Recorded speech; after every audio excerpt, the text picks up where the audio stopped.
Puzzle-ul, hai să vă arăt cum dau la cestul de mâncare și uitați ce izolație bună are.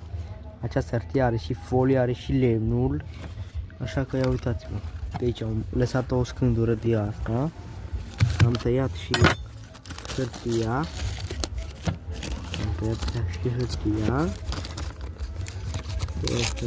bine și uitați, am dat de albine aici. Și aici unde am dat de albine, dăm hârtia într-o parte așa, luăm punga cu mâncare, o punem fix aici așa și punga o punem în așa fel să izoleze gaura asta care am făcut-o noi. Bun. Ia uite, s-a izolat toată gaura, nu nici frig la ele. Punem și așa peste asta scândurile care le-am luat și iată.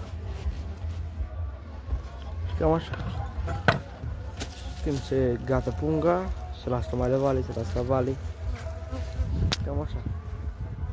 Așa că ăsta este videoclipul. Dacă v-a plăcut, uitați, dați un like și subscribe dacă vă salut.